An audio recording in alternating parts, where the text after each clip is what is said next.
Il y a une expérience qui permet d'approcher de manière assez nette la différence dans la relation à l'autorité et à la parole entre les surdoués et les autres. Et c'est une expérience qu'on vit notamment quand on est psy et qu'on s'adresse à un public un peu large.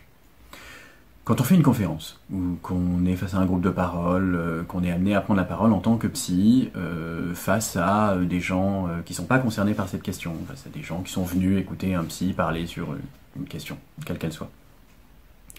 En général, on fait face à deux positions d'écoute en face. Il y a ceux qui, parce qu'on est psy, parce qu'on a l'étiquette de l'expert, au fond, boivent nos paroles. C'est-à-dire, s'imaginent qu'on a tout compris au psychisme, on a les réponses à absolument toutes les questions qui peuvent se poser, et nous regardent avec un peu d'effroi, parfois carrément avec le regard apeuré d'une biche qui est prise dans les phares d'une voiture. Voilà, on regarderait en rayon X dans leur tête, et on saurait tout ce qu'ils sont et tout ce qu'il faut faire. Et puis il y a la position symétriquement inverse, qui est celle souvent du conjoint, qui a été traîné là, et qui se dit que, parce que de toute façon, c'est un psy, donc forcément, il raconte que des conneries. Alors, ça peut se décliner, hein. C'est un psychanalyste, donc il raconte que des conneries, ou c'est un psychiatre, donc il raconte que des conneries, enfin bref. Donc, lui, il refuse en bloc. Et finalement, ces deux positions sont la même inversée. S'il y a bien une chose qu'aucun des deux ne fait, c'est d'écouter vraiment. Écouter, c'est-à-dire sous-peser les arguments, essayer d'examiner la logique interne du raisonnement qui est fait devant soi, d'en examiner les implicites, de voir si ça tient debout ou pas, de mettre en cohérence avec ses propres convictions. Bon. Quand on est face à un public de surdoués, ça m'est arrivé plein de fois, des conférences, groupes de parole, quel que soit l'âge en face, quel que soit le bagage culturel, quel que soit, il y avait des gens à bac plus 50 et des gens à bac moins 50. En revanche, il y avait une chose très nette, c'est qu'on fait face à 10, 15, 20, 50, 100, 200 personnes dont on sent bien qu'il y a 200 paires de regards complètement allumés, où chacun est en train, à chaque phrase, de mettre en relation activement à la phrase précédente, à essayer de deviner où on va aller. On voit bien que chacun s'autorise à se dire « mais c'est vrai ce qu'il dit ou pas ? Est-ce que c'est cohérent déjà ? Est-ce que ça correspond à ce que j'ai lu ou à ce que j'expérimente ou à... » Bon, chacun se fait vraiment son idée.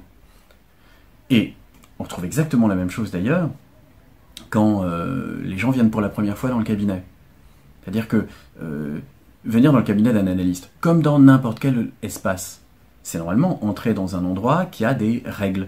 Il y a finalement des statuts qui sont déjà inscrits dans un récit collectif où le psy a une certaine autorité, il a le droit de poser certaines questions d'une certaine manière, ou tout un dispositif, tout un protocole que la plupart des gens cherchent à identifier pour y coller le plus possible. Les surdoués, c'est le contraire. C'est-à-dire que quand ils viennent, au lieu de regarder seulement ce qui leur confirme qu'ils sont bien là où ils pensaient être, je sais pas, il y a un divan, il y a une bibliothèque, il y a un fauteuil, enfin bon, je suis bien chez le psy, ils regardent tout le reste. Les objets bizarres, ils regardent les chaussures du psy, quand ce sont des enfants, ils se mettent à chercher avec quoi jouer ici, alors ils se mettent à compter les lattes du plafond, ou à... Bon. Et puis, ils sont à l'affût, derrière les apparences évidentes, du reste. Au fond, mais qui c'est celui-là? Ok, c'est un psy, d'accord, mais c'est quoi un psy? C'est qui, lui? Et qu'est-ce qu'on fait ici? Ils sont dans une recherche très active de signification.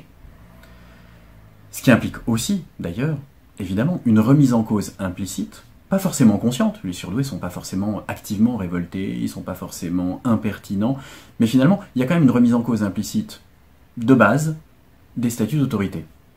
Au fond, ils s'autorisent à réfléchir pleinement, quel que soit le sujet sur lequel on parle, et à s'approprier la question, quel que soit le statut qu'ils ont par rapport à cette question. Ce qui finalement, si on réfléchit en termes anthropologiques, est très rare. Déjà, c'est très rare à l'échelle de l'histoire des sociétés.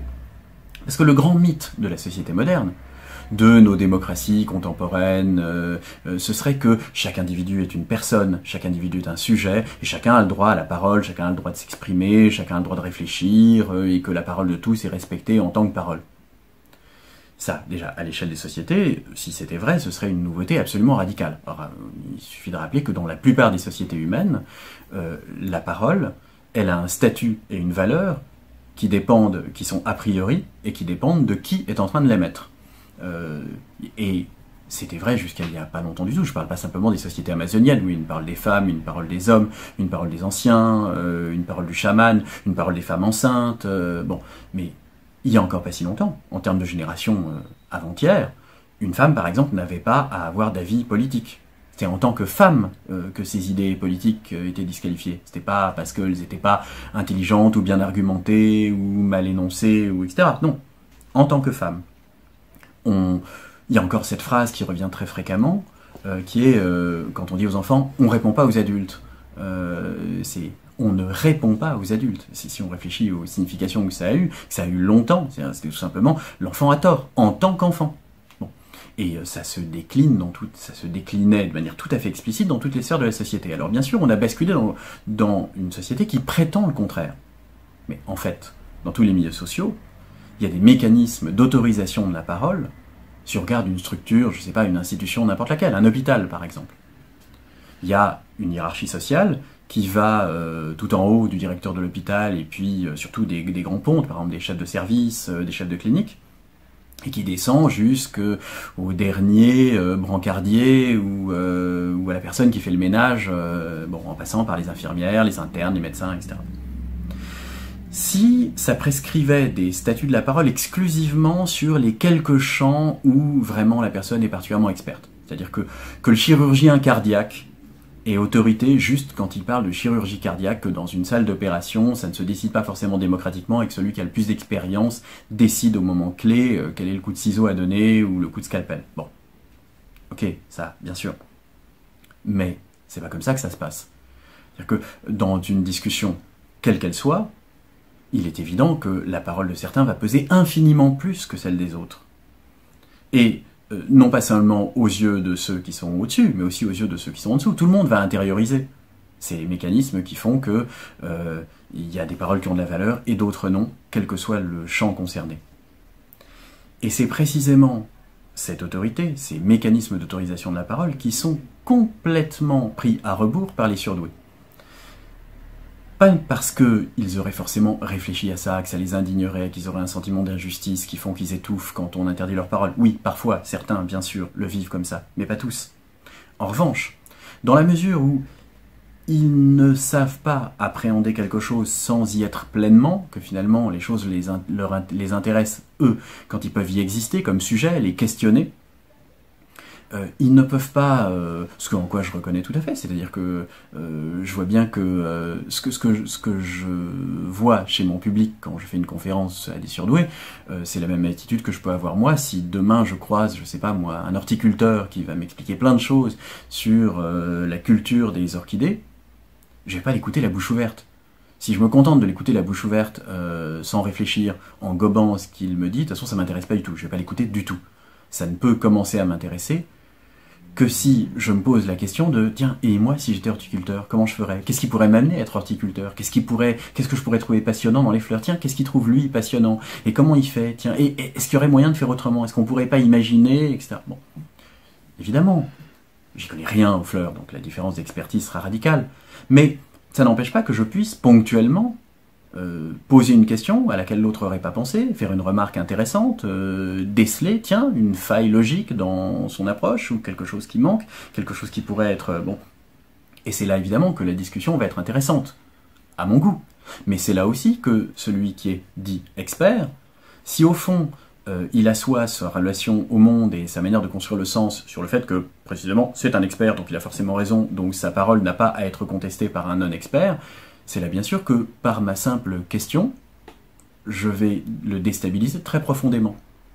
Et c'est une des raisons pour lesquelles les surdoués se retrouvent très souvent en butte à une stigmatisation dans les institutions et de la part de ceux qui détiennent le pouvoir, qui n'est pas du tout fonction de leur rébellion active. C'est-à-dire que le gamin qui, au dernier rang, conteste le prof ouvertement, conteste son autorité, lui dise « mais c'est pas logique, mais pourquoi vous nous enseignez ça ?» Que celui-là soit mis à l'index, on peut comprendre. On peut en comprendre les mécanismes. Pas dire que c'est légitime, mais on peut comprendre pourquoi. Ce qui est plus troublant et beaucoup plus angoissant, c'est le nombre de surdoués qui, alors même qu'ils ont l'impression de tout faire pour passer entre les mailles du filet, pour que ça ne se voit pas, notamment ceux qui ont intériorisé le fait qu'il ne faudrait surtout pas que leur décalage soit perceptible, quand ceux-là se font taxer d'impertinence, quand ceux-là se font remettre à leur place très vertement, dès qu'ils osent à peine, avec une infinité de précautions, prendre la parole, évidemment, pour eux, c'est sidérant. Il y a une angoisse vertigineuse. Et tant qu'on n'a pas aperçu l'écart fondamental, et qui est d'autant plus difficile à apercevoir en effet qu'il est contradictoire avec toute la légende qu'une société se raconte sur le respect de la parole de chacun, et sur la rationalité, parce qu'on serait censé être la société rationnelle. Celle où enfin, chacun réfléchit et en fonction de ses connaissances objectives, détermine exactement quelle est la vie à avoir sur telle et telle question. Alors que pas du tout. Finalement, il y a des modalités de croyance tout aussi irrationnelles, et ce, quel que soit le milieu, quel que soit le degré de culture, que dans les autres sociétés, mais en plus, c'est désormais masqué. Et c'est une des raisons aussi qui nous a conduit à écrire ce livre comme on l'a écrit. Parce que précisément, on n'avait pas du tout envie de faire un livre d'experts, un livre qui, du haut de je ne sais quelle autorité, fait tomber un certain nombre de grandes vérités éternelles sur les surdoués ou sur l'humanité. C'est un livre d'abord qui questionne, et c'est un livre où on a voulu rendre explicite le chemin intellectuel qui nous conduit à certaines hypothèses. Pour aussi que le lecteur puisse se les approprier et éventuellement se dire « mais ils racontent que des conneries, ils ont complètement tort pour telle et telle et telle et telle raison ». C'est là que la discussion est intéressante. On voulait aussi offrir à nos lecteurs le livre qu'on aurait envie de lire sur la question, c'est-à-dire un livre qui permet d'engager le dialogue, la véritable réflexion pied à pied sur chaque argument, qui permet de partir en exploration, en découverte, qui soit une aventure théorique et non pas un simple résumé d'une activité théorique qui ne concernerait que les auteurs.